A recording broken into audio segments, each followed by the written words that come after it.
6:14, welcome back to Breakfast Television on a Friday morning. A live look there from the Century Plaza Hotel and Spa. It's Friday. We're gearing up for the Academy Awards, which are being hosted by Neil Patrick Harris on Sunday. But there's always the question of who's going to walk away the winner. And if you're like me, every year, two of my best girlfriends and I, Amber and Tay, we get together, we watch the Oscars, and we compare notes, and we always pick. And Amber always wins. So you're going to help me beat my friend Amber this year with your picks. Okay? I'll try. There are a couple of real tight races. We'll start with the shoe-ins, the locks, as it were. For Best Supporting Actor, it's going to go to J.K. Simmons for Whiplash as the ferocious jazz instructor, the drum teacher.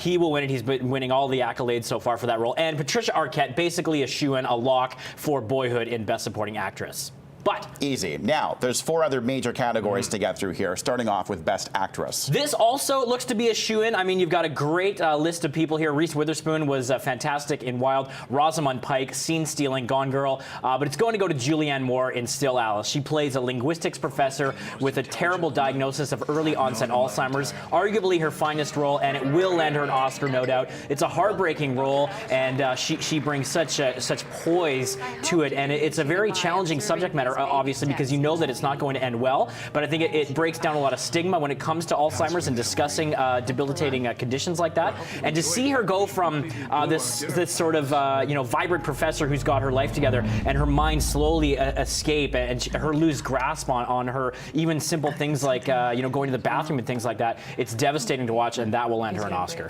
She's my pick, I think, for sure. Yeah. Okay. Next up, Best Actor. Now this is a real interesting race. It basically is going to come down to two men in this one: Michael Keaton for Birdman and Eddie Redmayne in The Theory of Everything. They were great performances. Cumberbatch was awesome as Alan Turing. Bradley Cooper was a transformative in American Sniper. And Steve Carell, with the aid of a lot of prosthetics and Foxcatcher, still an effective role. But it really comes down to Redmayne or Keaton. Keaton was great in Birdman, but I think the movie's strengths lie with the rest of the crew and the ensemble cast, whereas Eddie Redmayne really had to carry The Theory of Everything to portray Stephen Hawking. And you talk about sort of physical degradation that we see in roles. The Academy loves stuff like that.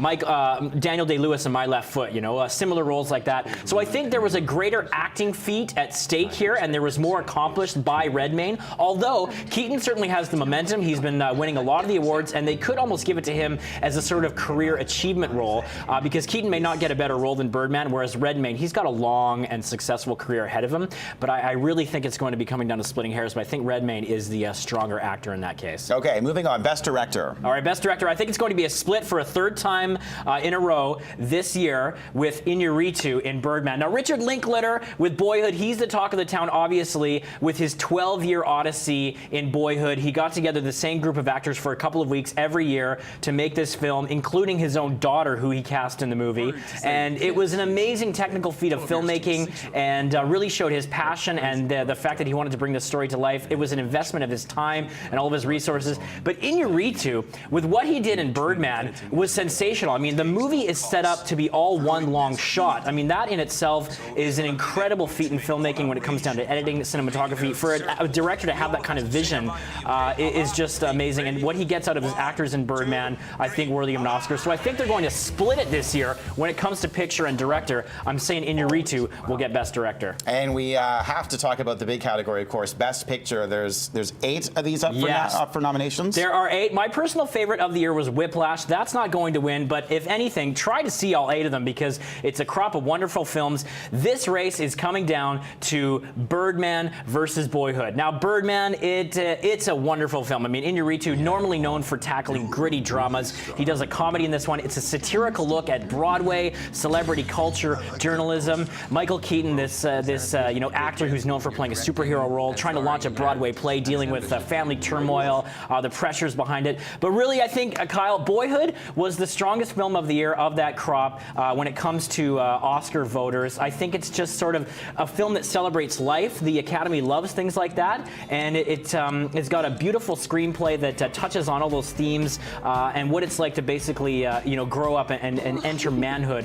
I thought it was so poetically examined in Linklater's Boyhood, arguably his masterpiece. I really still think this is going to take it, even though the momentum has shifted to Birdman recently. Do you not think they have to pretty much just give it to this crew for Boyhood, given how much effort and how much time went into putting this movie together? I really think they do, and that's why I think it'll be a split, and they'll give Iñárritu the director Oscar.